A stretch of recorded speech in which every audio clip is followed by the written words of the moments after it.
Hey guys, Dante here, and welcome back to my channel, The Burgle Thought, and welcome back to our live stream of Inktober.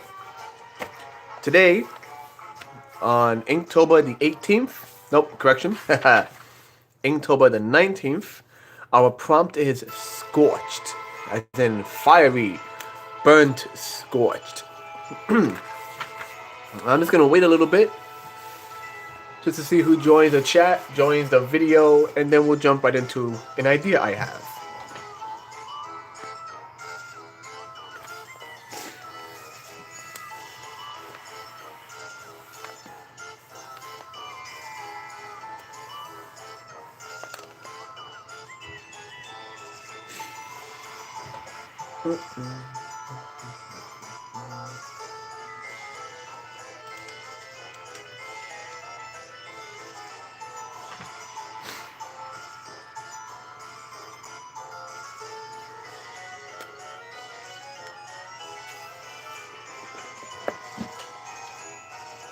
Alright, 2 minutes in, let's get started.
I'm thinking something a little lighthearted.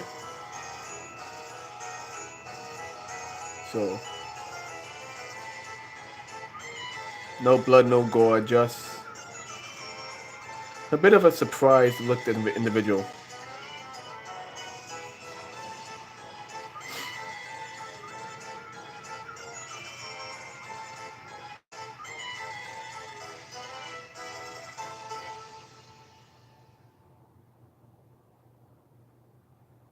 who's had his eyebrows blown off.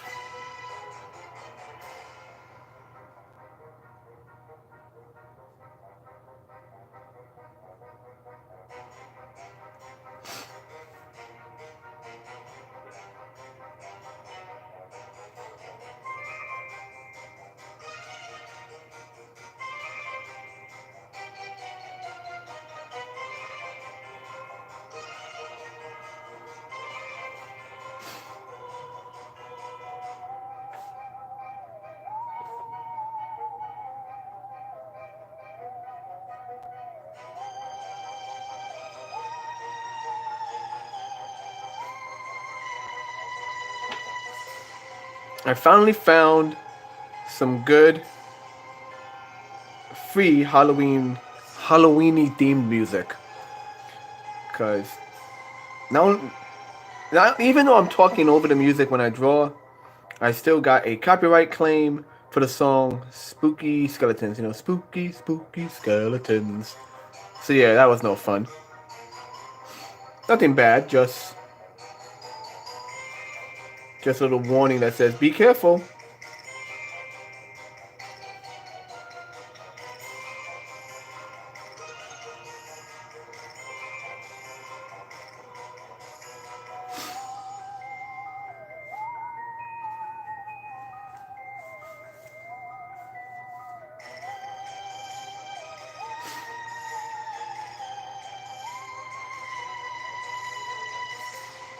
Let's see, how do I want to do this?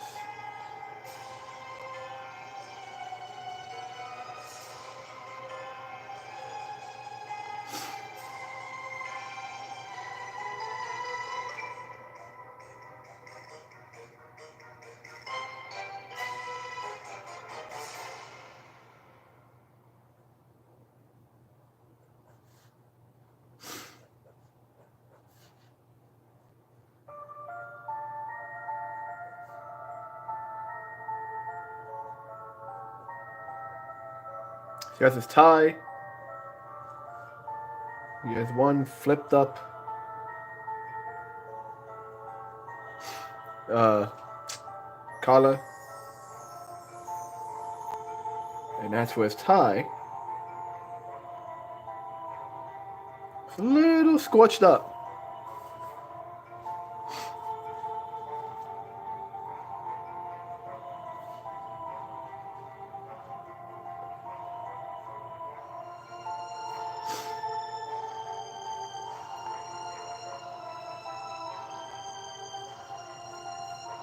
And for the reason why,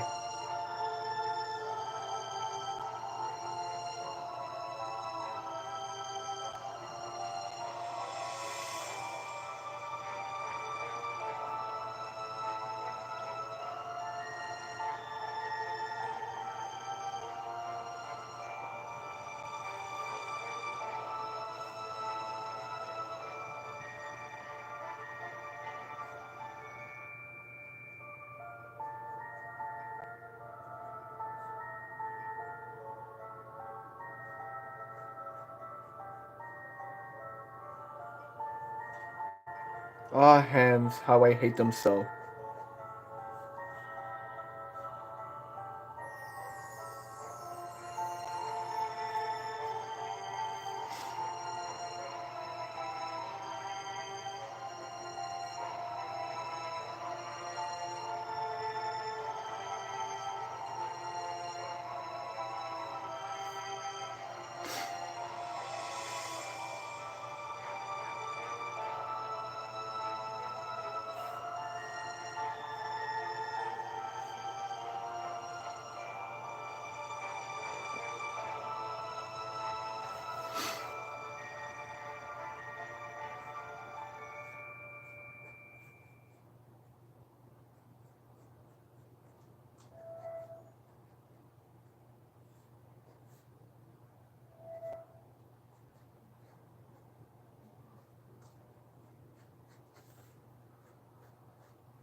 Let's give him some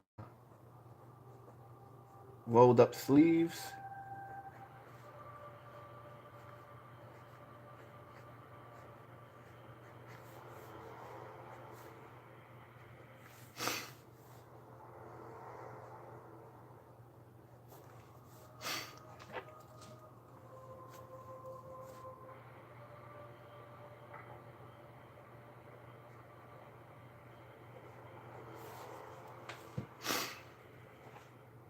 There we go.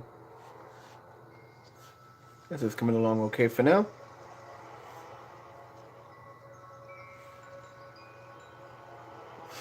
Let's see. Let's have him hold this with just...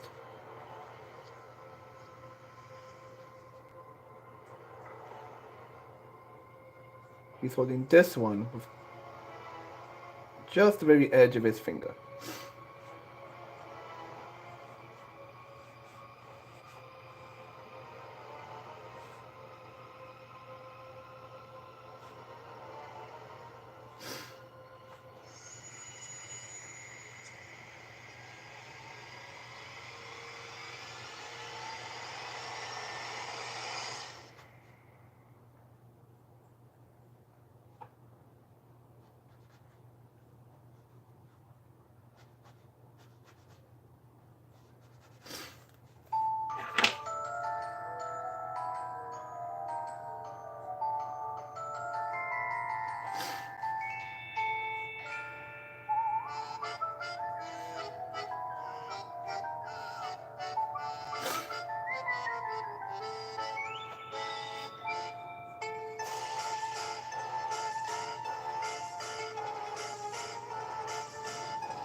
And for this arm, he's straight up blown off his sleeve.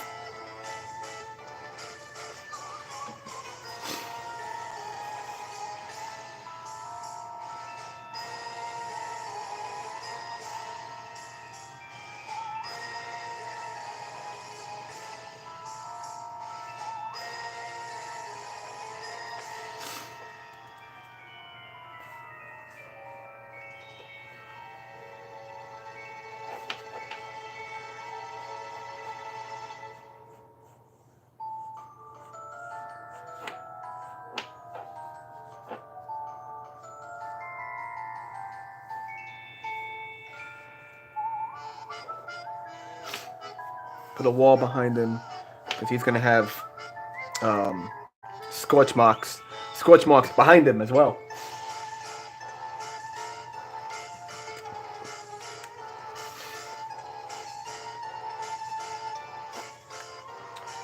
Let us work on said scorch marks. There we go. So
the very edge of his tie is all burnt up.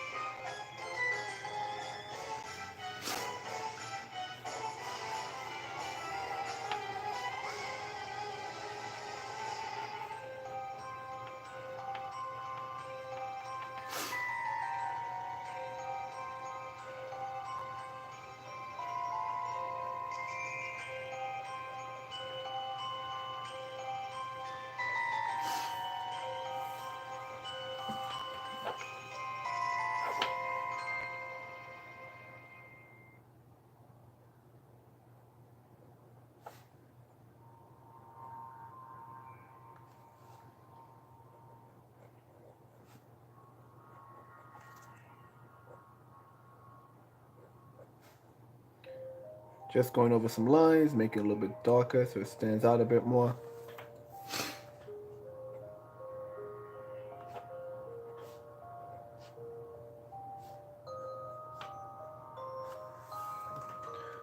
I like this. I'm enjoying this guy right here.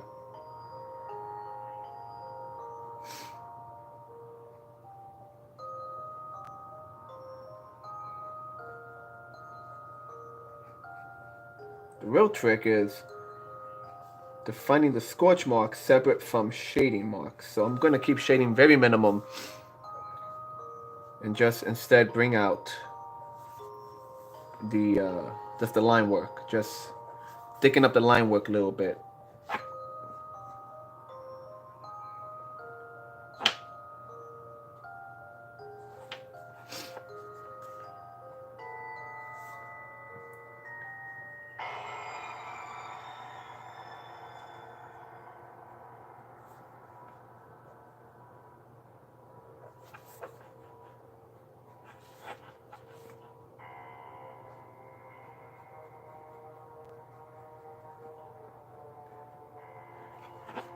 His arm got a little scorched up as well because that shows why his sleeve is all burned up.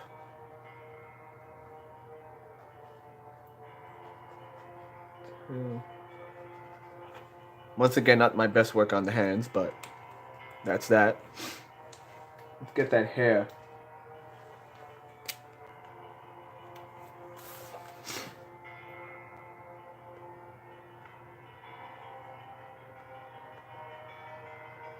Now, I'm thinking maybe I don't want to make the hair solid black, but just really give it tons and tons of cross hatching.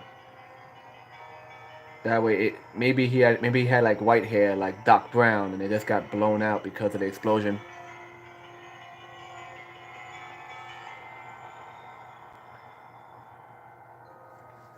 Yeah, that might work if I do that.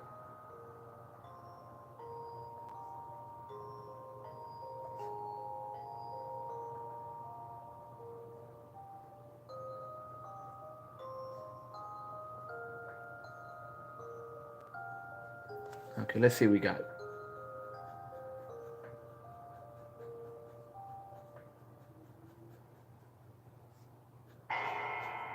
Ooh, I like that. I like that piano slam in the background music. Nice.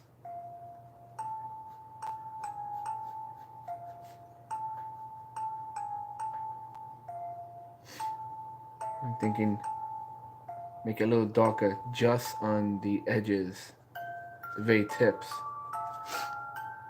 Kind of like a burnt out matchstick.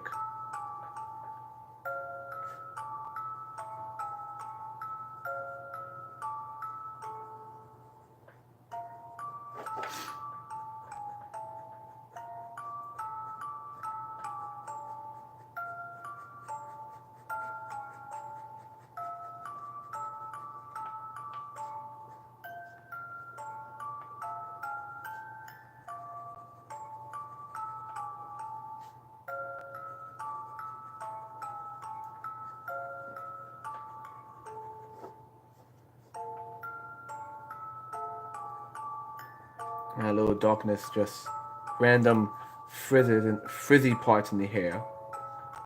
Also try and cover up that line I made for the scalp.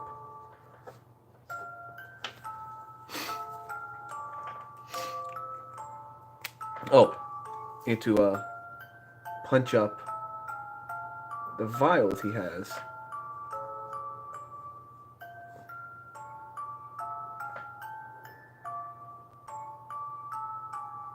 There we go. Make these look nice.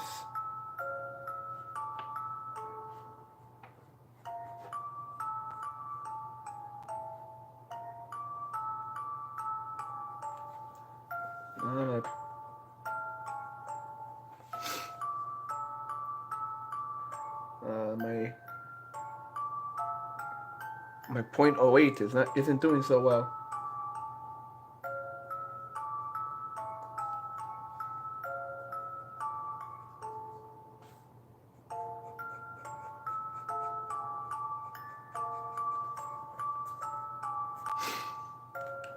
Let's see. Let's pull out the fine brush.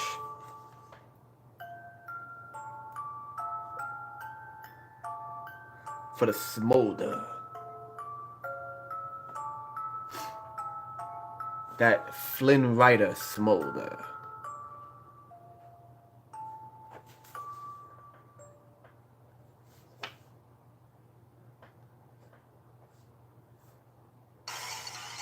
Whoa.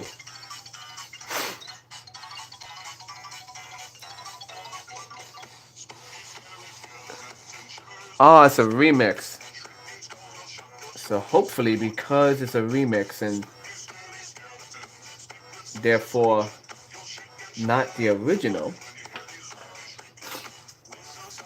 I won't get the freaking copyright strike again. Well, it wasn't a strike.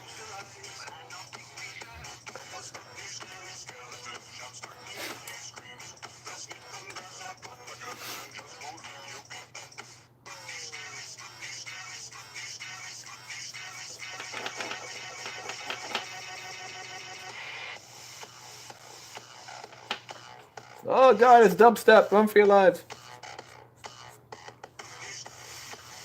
I have to turn it because I can't swipe in that direction very well.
So, today's shout out, I want to give a shout out to the comic Sister Claire. Sister Claire, originally, when I first found it, way back when, it was called Sister Claire the Pregnant Nun. And it was a lighthearted comic, comical, in the same sense of one of its main inspirations, Sister Act, where all the nuns were quirky and each one had their own little thing. And Sister Claire was a young nun, or nun in training as they would be, who couldn't do anything right. With a love of cats, which her mother figure, her literal and figurative mother figure, couldn't deal with because she was allergic to cats. And a maybe not angel appears. This beautiful female angel appears and tells her, "You are now pregnant with a special child." I'm paraphrasing, but that's pretty much what it comes down to. And the comic picks up from there with her getting weird cravings for like solid pieces of wood. She's eating wood. Her trying to prove to herself that she's not a screw up because now she has a destiny. And that's kind of what happens. This destiny just gets handed to her. And it was, it started off as a very lovable, lighthearted comic, and it still is lovable. Not as lighthearted as you would expect anymore, because over time it has changed. So now if you look it up, it's simply called Sister Claire. So the creators, these two lovely women, writers and artists, basically took the original concept and evolved it and made it into its own universe. So it's not just, a sisterhood of religious background, Catholic or Christian. No, it's something more to that. They're still sisters. They're still women of the cloth, but of a different type. It basically takes a story that was, created long ago by these people, and they have changed it and evolved it and more, and it's become this really interesting story about destiny, whether or not you should repeat the actions of those in the past, finding one's place in the world, dealing with a level of bigotry and hatred. And overall, it is extremely straight up LGBT friendly because some of the characters are gay. A lot of them are gay, in fact. Male couples, female couples, even. Oh, what is going on here? Huh. I guess Anne's family is public domain. I don't think it is. So let's see if we could skip that one. Just in case.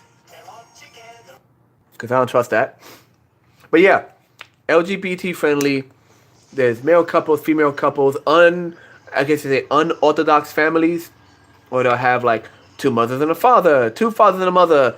The idea of it's kind of like Steven Universe where love appears in all forms, and there's magic, and there's a little bit of sci-fi, because the world is different than what you might have expected when you first start reading it, but I cannot go too much into it without ruining it, because it's been around for a long time, and they've had time to grow that world beautifully. So, shout out Sister Claire. Just look it up. It's a very nice comic, and the characters are really endearing, and for those of you who don't like basic sequential art comics, they usually update at this point twice a week with an actual comic, but the other days of the week they update with basically a book, like a page of text and a little drawing in the corner that corresponds with it. Sometimes the text deals with what's happening in the comic at that moment but in a different location, and sometimes it'll give you background on the people you're reading about. Those are called missing moments, which I think is a really cool way to I guess get the idea out there, because there's a lot of times, especially in my case, where you have a story, but you have so much of it. You have all this background and lore, but you can't find a way to put it into the comic at the moment. So the missing moments allow them to do that, which I think is really creative. So yeah, check it out. That's my shout out for this episode.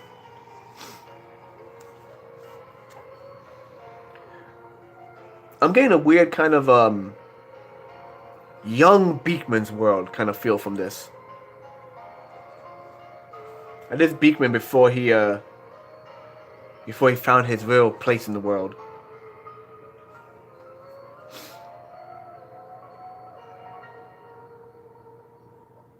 Let's give him name tag, because all scientists have name tags, obviously. Dr. something something, PhD of something something, etc.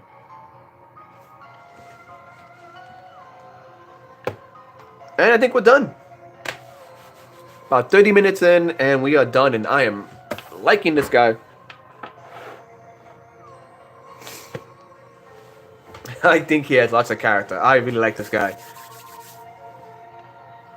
So that'll be it for today, guys. Anyone who's watching this in the future, just a reminder, a still image of this will be put on my Instagram, my Twitter, and my DeviantArt, all under the name The Burglethought. If you want to have a long chat, look me up on Facebook.